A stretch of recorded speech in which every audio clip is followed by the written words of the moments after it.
উপকূলের দিকে ধেয়ে আসছে ঘূর্ণিঝড় রেমাল।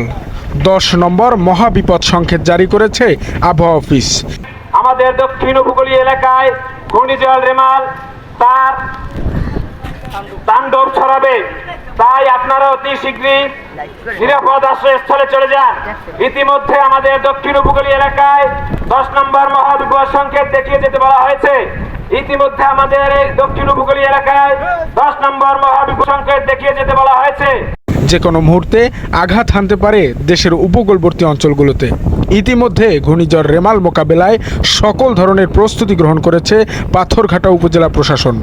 প্রস্তুত রয়েছে 156 কেন্দ্র, যেখানে পর্যাপ্ত পরিমাণ নিরাপত্তা ও খাবার আগাম প্রস্তুত রাখা হয়েছে বলে জানিয়েছেন পাথরঘাটা উপজেলা নির্বাহী কর্মকর্তা রোকনুজ্জামান।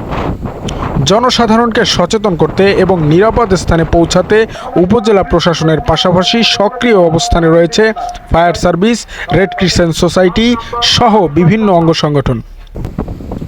আবহাওয়া অফিসের একটি বিজ্ঞপ্তি থেকে জানা গেছে, আজ রাত নাগাদ উপকূলীয় অঞ্চল দিয়ে উঠে যেতে পারে ঘূর্ণিঝড় রেমাল, যেটি সুন্দরবনের একাংশ হয়ে ভারতের পশ্চিমবঙ্গের দিকে অগ্রসর হওয়ার সম্ভাবনা রয়েছে। উপকূলের দিকে ধেয়ে আসছে ঘূর্ণিঝড় রেমাল, আর এই রেমাল থেকে রক্ষা পেতে সকলকে যেতে হবে নিরাপদ স্থানে।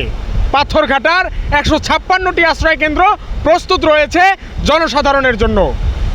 নিজেকে বাঁচান, আপনার পরিবারকে বাঁচান, থাকুন নিরাপদ স্থানে।